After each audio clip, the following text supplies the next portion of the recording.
आज हम बात करेंगे एक ऐसे पाप, ऐसी गलती की जो बहुत से मसीही लोग करते हैं और उनमें से बहुत सारे मसीही तो इस बात को जानते तक नहीं कि हम बार बार पाप करके परमेश्वर से दूर जा रहे हैं। दोस्तों, आप हमेशा अपने दिमाग में इस बात को फिट रखें कि मुझे पाप नहीं करना और परमेश्वर में पवित्रताई के साथ बढ़ना है, क्योंकि आपकी वो छोटी सी गलती, वो छोटी सी ब्लू फिल्म, वो दोस्तों के साथ हल्का सा गंदा मजाक आपको नरक में लेकर जा सकता है। दोस्तों, बाइबल हमें बताती है कि आदि में परमेश्वर ने आकाश और पृथ्वी की सृष्टि की। पेड़ पौधे, हर प्रकार के जानवर, पक्षी, फल पौधे, वो हर एक चीज जिसकी जरूरत आदम को थी। परमेश्वर आदम की इतनी फिक्र करते थे कि यहाँ तक कि उसे वाइफ हवा भी दी। पर क्या हुआ? जब वो भरमाए गए तब उनकी वो एक अद्भुत सुंदर आशीष, अदन की वाटिका उनसे छीन ली गई। इसका मतलब कि शैतान ने उनकी आशीष को चुरा लिया। और मैं आपको बताता हूँ कि उनकी आशीष किस पाप के कारण उनसे छीन ली गई। पहला पाप जो उन्होंने फल खाया था वो तो हम सभी जानते ही हैं, पर उसके बाद उन्होंने एक ऐसा पाप भी किया जिसके कारण उन पर वो श्राप आए जो आज तक लोगों की जिंदगी में काम कर रहे हैं। जब आदम और हवा ने फल खाया तब उन्हें पता चला कि हम नंगे हैं और उन्होंने अंजीर के पत्तों को अपनी बॉडी पर लपेट लिया था। जब यहोवा परमेश्वर दिन के ठंडे समय में वाटिका में आए तब आदम और हवा वाटिका के वृक्षों के पीछे छिप गए। तब यहोवा परमेश्वर ने पुकार कर आदम से पूछा, तू कहाँ है? आदम कहता है कि जब मैंने तेरे शब्द सुना तब मैं डर गया क्योंकि मैं नंगा था। दोस्तों, परमेश्वर उससे पूछते हैं कि तुझे किसने बताया कि तू नंगा? क्या तूने उस पेड़ का फल तो नहीं खा लिया जिसे खाने से मैंने तुझे मना किया था?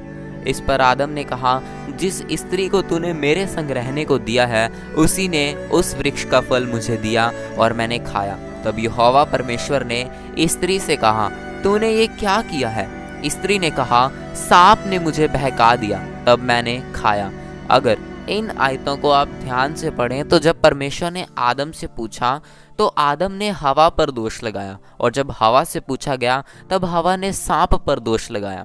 फल खाने के बाद जो पहला पाप इंसान ने किया था वो था दोष लगाना। दोस्तों, उन्होंने एक दूसरे पर दोष लगाया, पर अगर वो चाहते तो परमेश्वर से माफ़ी मांग सकते थे, तो इन पर इतने श्राप ना आते, पर दोष लगाने में वो लगे रहे और उन पर इतने ज़्यादा श्राप आए जो आज तक लोगों की ज़िंदगी में काम करते हैं। इसलिए उनकी वो आशीष, अदन की वाटिका, उनसे छीन ली गई। उसी तरह शैतान भी आज आपको इस पाप में डालकर आपकी आशीष को चुराना चाहता है। बाइबल हमें बताती है कि शैतान शुरू ही से पाप करता है, वो झूठा है और चोर है। आज वो movies, web series, TV shows के द्वारा लोगों में घमंड, एटीट्यूड भरता है। शैतान इन चीज़ों के द्वारा दोष लगाने वाला आत्मा आपके अंदर डालता है ताकि आप अपनी मैं में रहें, खुद को दूसरों से बेस्ट समझें।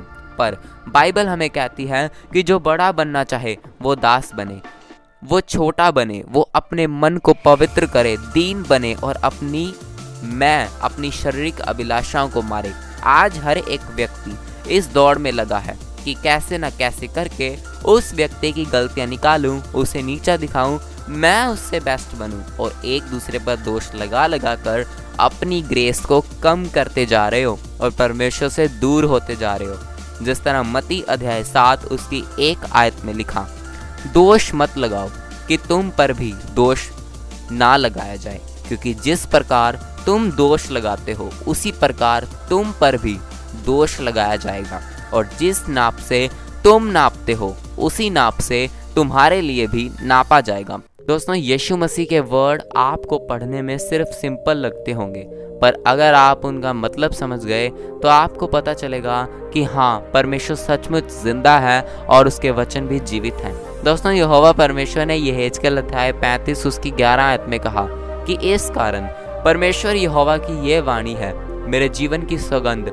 तेरे कोप के अनुसार और जो जलजलाहट, जेलसी, नफरत तूने उन पर अपने बैर के कारण की है, उसी के अनुसार मैं तुझसे बर्ताव करूंगा, और जब मैं तेरा न्याय करूं तब तुम में अपने को प्रकट करूंगा। इस वचन का मतलब अब मैं आपको बताता हूं। यहोवा परमेश्वर कहते हैं कि तेरे गुस्से के अनुसार तेरी जेलसी जो तूने अपने साथियों के साथ, अपने बिजनेस पार्टनर्स के साथ जो किया, उसी के अनुसार मैं तुझसे बर्ताव करूंगा। और जब मैं तेरा न्याय करूंगा तब तुम में अपने को प्रकट करूंगा।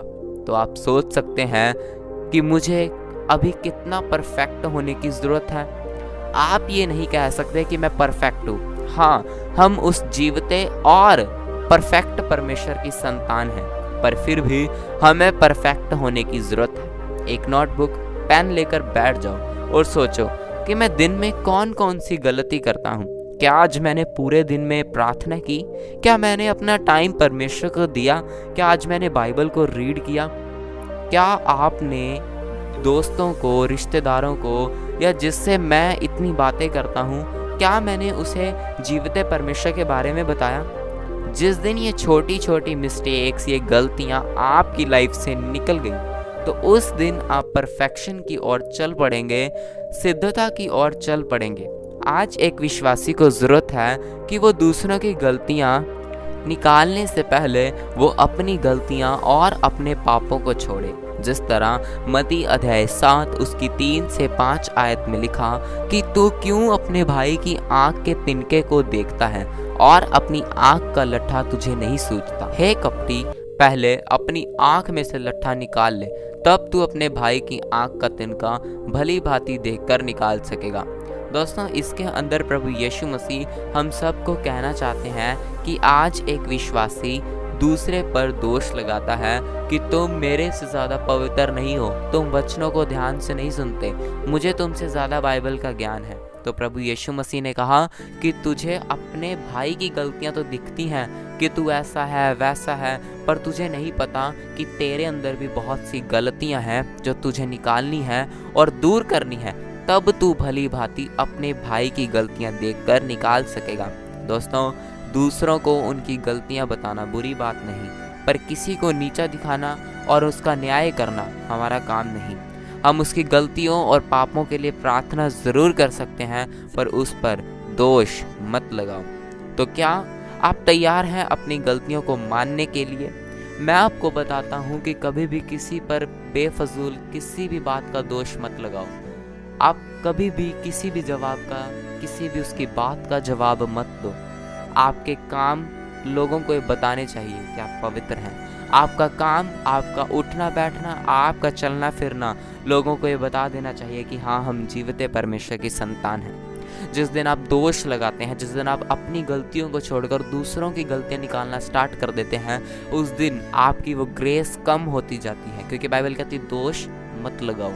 पौलुस प्रेरित 2 कुरिन्थियों अध्याय 11 उसकी 3 आयत को हम पढ़ेंगे, जिसके अंदर इसमें लिखा है, परंतु मैं डरता हूँ कि जैसे सांप ने अपनी चतुराई से हवा को बहकाया, वैसे ही तुम्हारे मन उस सिधाई और पवित्रता से जो मसीह के साथ होनी चाहिए कहीं भ्रष्ट ना हो जाए। इसके अंदर पौलुस प्रेरित कहता है कि मुझे डर लगता है तुम्हारे लिए। वो एक अपोस्टल था, वो कहता है मुझे डर लगता है तुम्हारे लिए कि जैसे शैतान ने हवा को बहका दिया, तो मुझे डर लगता है कि वो कहीं तुम्हें भी बहका ना दे, कि अगर तुम्हारे मन जो है, जो सिधाई और पवित्रता में होने चाहिए, कहीं शैतान उन्हें से तुम्हें भटकाकर तुम्हें भ्रष्ट ना कर दे, तुम्हें डिस्ट्रॉय ना कर दे, तुम्हारी आत्मिक जिंदगी खत्म ना कर दे। इसीलिए तो शैतान ने कैसे भरमाया?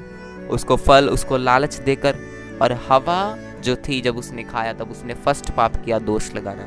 जब दोष आया, जब कर्स फिर कर्स आए, तो क्या आज आप तैयार हैं अपनी गलतियों को मानने के लिए? तो अपने हाथों को उठाओ और परमेश्वर से कहो कि परमेश्वर मुझे सिद्ध कर, जिस तरह आप सिद्ध हैं।